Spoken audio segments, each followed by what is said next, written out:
मंत्री छगन भुजबळांनी मराठा समाजाला सरसकट आरक्षण देण्यावर सवाल उपस्थित केलाय। मराठा समाजाला सरसकट आरक्षण दिल्यास ओबीसींचं नुकसान होईल असं भुजबळ म्हणाले।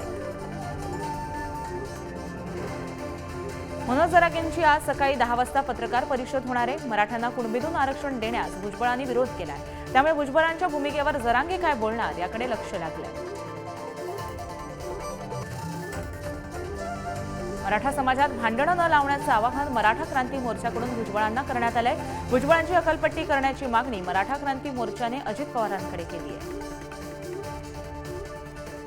ओबीसी नेत्यांना टार्गेट करून जाळपोळ करण्यात आली आहे। सोळंकी आणि क्षीरसागर काही म्हणाले नव्हते, तर मग त्यांच्या घरावर हल्ला का केला असा सवाल भुजबळांनी उपस्थित केला आहे।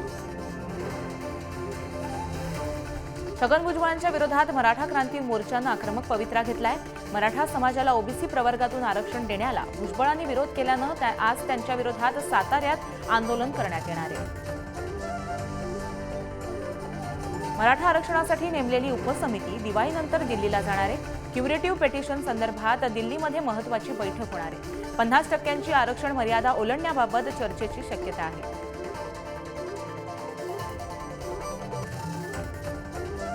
राज्यात अन्य भागातही कुणबी नोंदी शोधून कुणबी प्रमाणपत्र सुलभतेनं मिळेल, यासाठी आवश्यक ते नियोजन करण्याच्या सूचना निवृत्त न्यायमूर्ती संदीप शिंदे यांच्या समितीनं दिल्या आहेत।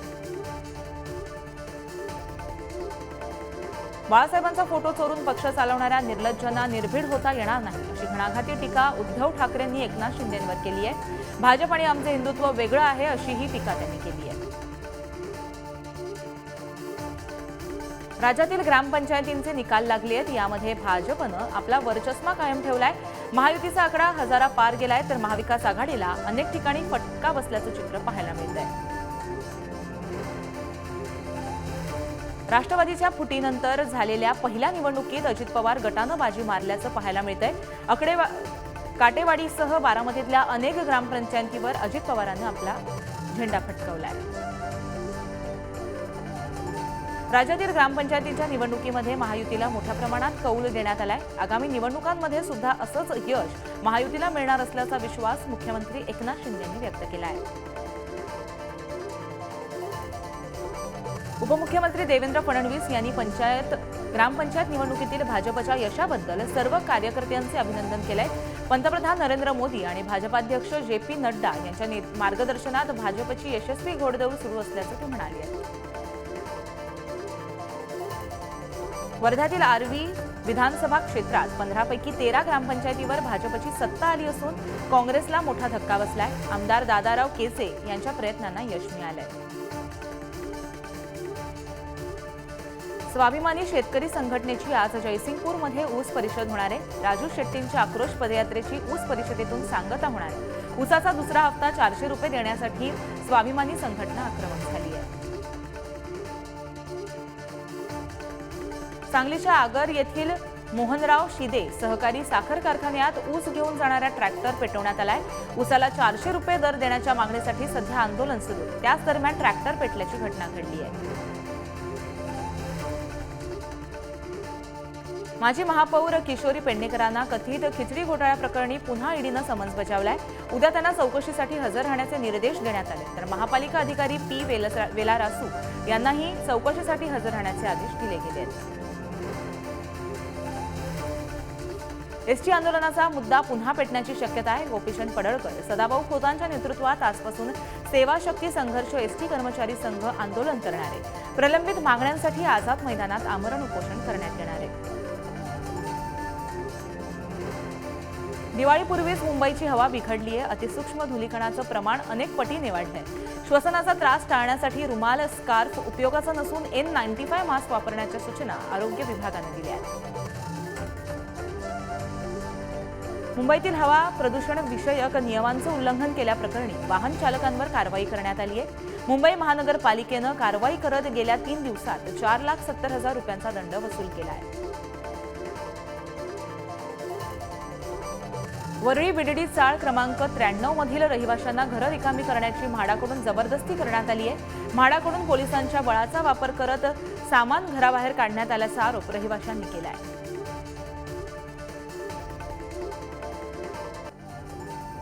मुंबईच्या दादरमधील कोहिनूर इमारतीच्या मुंबई पालिकेच्या पार्किंगमध्ये आग लागल्याची घटना घडली आहे। आगीत 16 ते 17 गाड्या जळून खाक झाल्यात। अग्निशमन दलानं तात्काळ घटनास्थळी दाखल होत आगीवरती नियंत्रण मिळवलंय। अंधेरी पूर्व पश्चिमेला जोडणारा गोखले पुलाची एक मार्गिका डिसेंबर 2023 अखेरपर्यंत सुरू होण्याची शक्यता आहे। पश्चिम रेल्वेने 16 दिवसांचा मेगा ब्लॉक घेण्याची तयारी दाखवल्यानं हे काम 2 महिन्याच्या आधीच पूर्ण होणार आहे। दिवाळीच्या पार्श्वभूमीवरती नवी मुंबईत स्वच्छतेवर विशेष लक्ष द्यावं, पाणीपुरवठा सर्व विभागांमध्ये सुरळीत करावा, उद्यानामधील खेळणी तात्काळ दुरुस्त करावीत अशा सूचना पालिका आयुक्तांनी दिल्या आहेत। ठाणे पालिकेतील कर्मचाऱ्यांची दिवाळी आता गोड होणार आहे। पालिकेतील कर्मचाऱ्यांसह कंत्राटी पद्धतीवर काम करणाऱ्या कर्मचाऱ्यांना दिवाळीनिमित्त 21,500 रुपयाचा बोनस जाहीर झाला आहे। मुंबईतील दादरमधील बाजारपेठेत दिवाळीनिमित्त बाजारपेठ सजली आहे। यंदा बाजारात दिवाळीच्या फराळाला मोठी मागणी करण्यात आली आहे। दिवाळीचं साहित्य खरेदी करण्यासाठी नागरिकांनी बाजारपेठेत मोठी गर्दी केली आहे। पिंपरी चिंचवडमध्ये दिवाळीनिमित्त बाजारपेठ सजली आहे। यावेळेस बाजारात दिवाळीचं मातीच्या पणत्यांचं आणि त्याचबरोबर आकाशकंदिलांना मोठी मागणी आहे। दरम्यान नागरिक मोठ्या संख्येनं खरेदीसाठी गर्दी करत आहेत। फटाक्यांच्या किमतींमध्ये 10 ते 15% वाढ झाली आहे। 15 ते 20% दरवाढ आकाशात उडणाऱ्या फटाक्यांची आहे। त्यामुळे दिवाळीत फटाके खरेदी करणाऱ्या सर्वसामान्यांच्या खिशाला चांगलीच झळ बसणार आहे। फटाका विक्रेत्यांना आदेश दिल्यानंतर देखील 80 डेसिबलपेक्षा जास्त आवाजात असणाऱ्या फटाक्यांची विक्री बाजारात होतीये। 125 डेसिबलपेक्षा अधिक आवाजाचे फटाके विक्री करणाऱ्यांवर व तसेच उडवणाऱ्यांवर कारवाईचे संकेत पोलिसांनी दिले आहेत। मुंबईमध्ये मेट्रो प्रकल्पाला अडथळा ठरणारी बांधकामं जमीनदोस्त करण्यात आली आहेत। जोगेश्वरी विक्रोळी जोड रस्त्यावरील मेट्रो मार्गिका क्रमांक 6 मध्ये अडथळा ठरत असलेल्या 45 बांधकामांवरती पालिकेनं कारवाई केली आहे। यामुळे मेट्रो प्रकल्पाच्या कामाला वेग येणार आहे।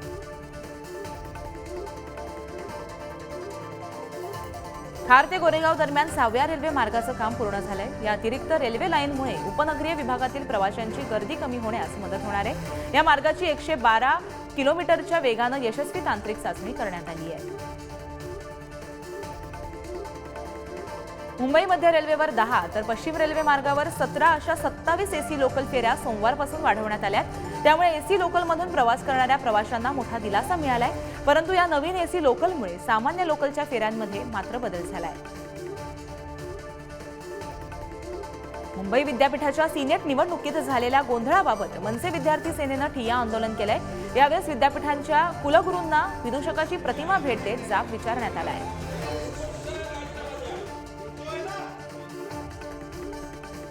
पवना नदी प्रदूषणाला पिंपरी चिंचवड पालिकेचे पर्यावरण विभागाचे अधिकारी संजय कुलकर्णी जबाबदार आहेत असा आरोप खासदार श्रीरंग बारणे यांनी केलाय। संबंधित अधिकाऱ्यावर कारवाईची मागणी सुद्धा बारणे यांनी केली आहे।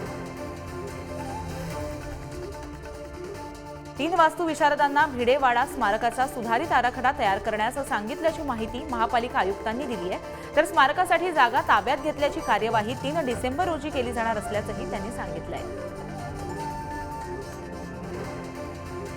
पोलीस दलातील कर्मचारी आणि अधिकाऱ्यांच्या कलागुणांना वाव मिळावा यासाठी नवी मुंबईचे पोलीस आयुक्त मिलिंद भारंबे यांच्या संकल्पनेतून जल्लोष 2023चं आयोजन करण्यात आलंय।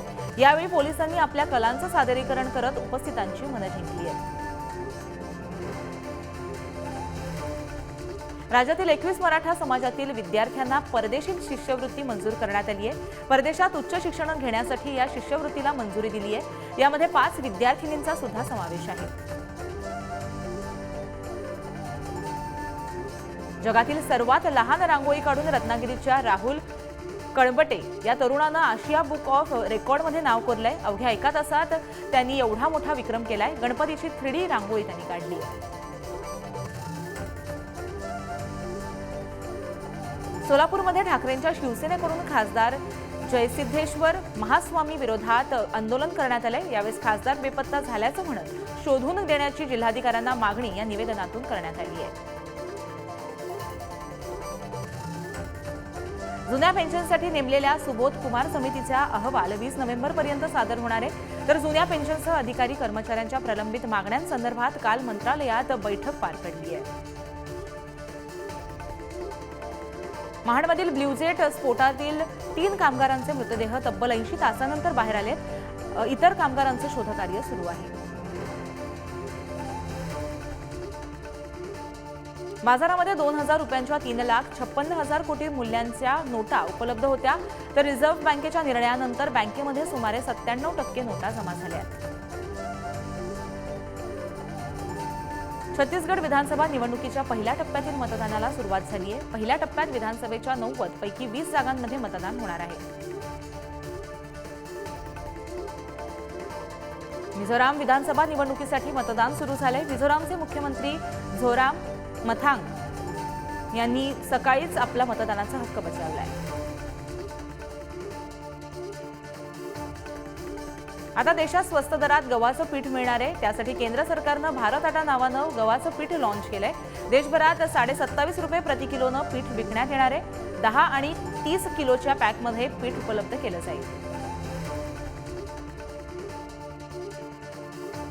अरबी समुद्रात कमी दाबाचा पट्टा तयार झाल्यानं कोकण व मध्य महाराष्ट्रात पुढील 6 ते 7 दिवस हलक्या पावसाचा अंदाज वर्तवण्यात आला आहे. तर उर्वरित ठिकाणी ढगाळ वातावरण असल्यामुळे थंडीमध्ये सुद्धा कमी प्रमाण दिसणार आहे.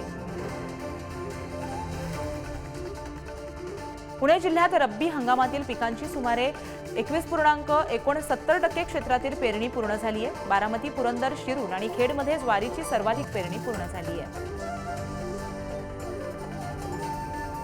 वाशिमच्या मालेगाव तालुक्यातील करंजी गावामध्ये सोयाबीनला 8,000 रुपये दर मिळालाय. पीक विम्याची अग्रिम रक्कम देण्यात यावी यासाठी स्वाभिमानी शेतकरी संघटनेकडून सोयाबीन परिषदेचं आयोजन करण्यात आलं होतं.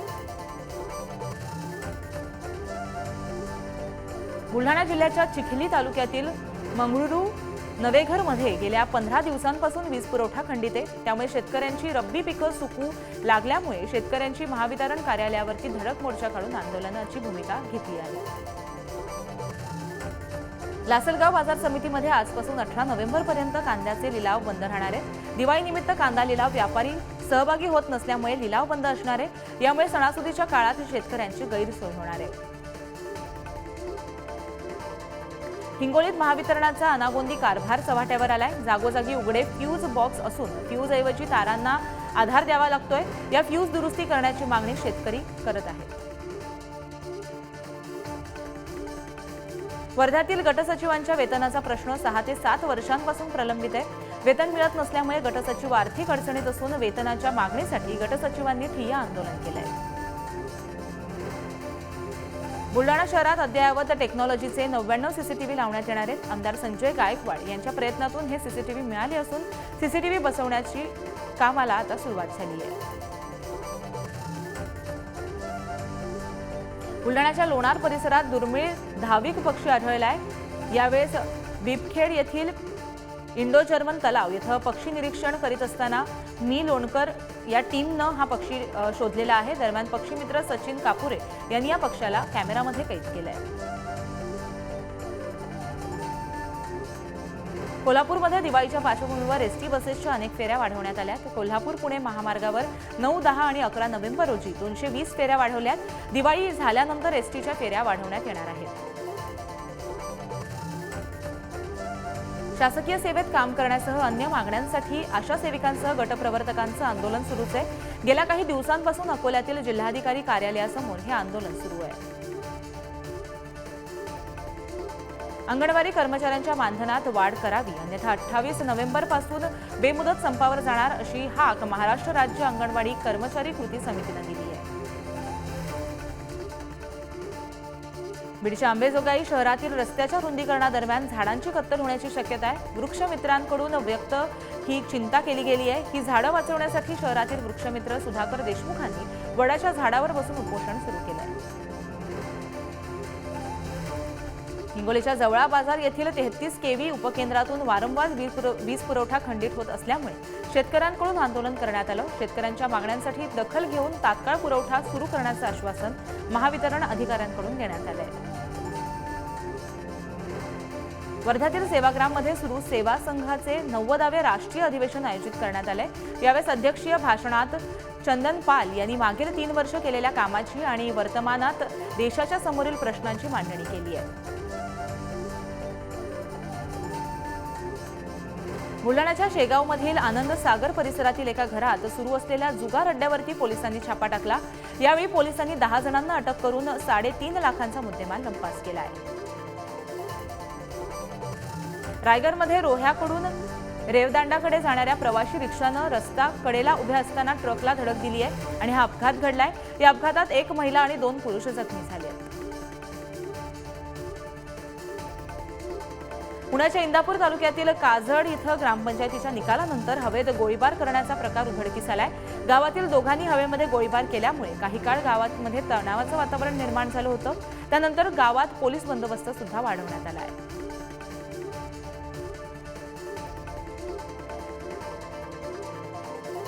वाशिममध्ये 2,30,000चा 710 किलो नकली खवा आणि मिठाई स्थानिक गुन्हे शाखेच्या पथकानं पकडली आहे। या प्रकरणी 2 आरोपींना ताब्यात घेण्यात आले आहे। पिंपरी चिंचवडच्या मोरवाडी चौकामध्ये भरधाव वाहनानं अचानक पेट घेतल्याची घटना घडली आहे। यावेळी वाहनं पूर्णपणे जळून खाक झाली आहेत। अग्निशमन दलाच्या जवानांनी घटनास्थळी दाखल होत आगीवर नियंत्रण मिळवलंय। सुदैवानं यात कोणतीही जीवितहानी झालेली नाही। सांगलीच्या तासगावात एका फटाका बनवणाऱ्या गोडाऊनला भीषण आग लागल्याची घटना उघडकीस आली आहे। या आगीत जीवितहानी झाली नसून लाखोंचं नुकसान मात्र मोठं झालं आहे। पुण्याच्या लोहगाव परिसरात एक बंद खोलीमध्ये पती आणि पत्नीचा मृतदेह आढळून आलाय। ही घटना उघडकीस आल्यानंतर सदर प्रकार घातपाताचा असल्याचा संशय पोलिसांनी व्यक्त केलाय आणि त्यानुसार पोलीस तपास करतायत। कल्याणमध्ये गावठी कट्टा विक्री करण्यासाठी आलेल्या एका उत्तर भारतीय व्यक्तीच्या कोसेवाडी पोलिसांनी मुसक्या आवळल्यात। मुंबईतील शिवाजीनगरमध्ये सपोनी जाधव आणि त्यांच्या पथकानं सराईत मोबाईल चोरणाऱ्या गुन्हेगारांच्या टोळीला जेरबंद केलंय। त्यांच्याकडून 32 मोबाईल जप्त केले आहेत। नागपूरच्या काटोल विधानसभा मतदारसंघातील भाजप आणि राष्ट्रवादीच्या कार्यकर्त्यांमध्ये चांगलाच राडा झालाय। लोहार आणि घोगरा या ग्रामपंचायतीच्या निकालानंतर वाद झाल्याची माहिती आहे। दोन्ही गटांवर गुन्हे दाखल करण्यात आले आहेत। जम्मू काश्मीरच्या कुपवाडमध्ये छत्रपती शिवाजी महाराजांचा अश्वारूढ पुतळ्याचं लोकार्पण करण्यात येणार आहे। राज्याचे मुख्यमंत्री एकनाथ शिंदेंच्या हस्ते हा लोकार्पण सोहळा पार पडणार आहे। यावेळेस मनोज सिंह आणि सुधीर मुनगंटीवारही उपस्थित राहणार आहेत। केदारनाथ यात्रेदरम्यान अभिनेत्री सारा अली खानचं हेलिकॉप्टर प्रतिबंधित जंगलात उतरवण्यात आलं होतं। त्या प्रकरणी आता हेलिकॉप्टर कंपनी आणि पायलटवरती गुन्हा दाखल करण्यात आलाय। वन्यजीवन संरक्षण कायद्याखाली ही कारवाई करण्यात आली आहे। दिवाळीच्या पार्श्वभूमीवर फिच इंडियानं आर्थिक विकासाबाबत महत्त्वपूर्ण अंदाज वर्तवलाय। भारतीय अर्थव्यवस्था 6.2% तर विकास दर 5.5% असू शकतो असा अंदाज त्यांनी व्यक्त केला आहे। आपच्या आमदार खासदारांच्या मागे ईडीचा ससेमिरा सुरूच आहे। पंजाबमधील आपचे आमदार जसवंतसिंह गज्जन यांना ईडीनं अटक केली आहे। 40 कोटींच्या घोटाळ्याप्रकरणी ईडीनं ही कारवाई केली आहे। गुजरातच्या अहमदाबादमध्ये बिहारचे उपमुख्यमंत्री तेजस्वी यादवांच्या विरोधात प्रक्षोभन वक्तव्य केल्याप्रकरणी याचिका दाखल केली आहे। या मानहानी याचिकेदरम्यान सर्वोच्च न्यायालयानं स्थगिती दिल्यानं यादवांना दिलासा मिळाला आहे। बांगलादेशनं श्रीलंकेवर 3 विकेट्सचं मात करत आपल्या दुसऱ्या विजयाची नोंद केली आहे। असं असलं तरी विश्वचषकातील दोन्ही संघांचं आव्हान संपुष्टात आलंय। ऑस्ट्रेलिया आणि अफगाणिस्तान यांच्यात मुंबईतील वानखेडे स्टेडियमवरती सामना होणार आहे। यात ऑस्ट्रेलियाचा फलंदाज स्टीव्ह स्मिथ आजारी असून आज होणाऱ्या सामन्यात खेळण्याची शक्यता कमी आहे। इस्रायल आणि हमास युद्धादरम्यान इराणचे राष्ट्राध्यक्ष यांच्यात फोनवरून चर्चा झाली आहे। यात इस्रायल आणि हमास युद्धावर चर्चा झाल्याची माहिती पीएमओ कार्यालयाने दिली आहे। पाकिस्तान सरकारच्या आदेशानंतर अफगाण नागरिकांनी स्वदेशी परतण्यासाठी सीमेवर गर्दी केली आहे। यावर अफगाण नागरिकांना पाकिस्ताननं सन्मानपूर्वक पाठवावं, अन्यथा याचे परिणाम भोगावे लागतील असा गंभीर इशारा तालिबाननं पाकिस्तानला दिला आहे। इस्रायल हमास युद्धात आतापर्यंत संयुक्त राष्ट्रांच्या 88 कर्मचाऱ्यांचा मृत्यू झालाय। यूएनच्या अध्यक्षांनी याबाबत निवेदनातून माहिती दिली आहे, तर युद्धाला विराम लावण्याचं आवाहनही या निवेदनातून करण्यात आलंय। उत्तर प्रदेशच्या एटीएसनं केलेल्या कारवाईत अलीगडमध्ये इसिसच्या 2 दहशतवाद्यांना अटक करण्यात आली। ते दोघेही उत्तर प्रदेशात घातपाती कारवाया करण्याच्या तयारीत होते। दिल्ली पोलिसांनी अटक केलेल्या इसिसच्या शाहनवाज आणि रिजवान याच्या चौकशीतून ही नावं समोर आली होती।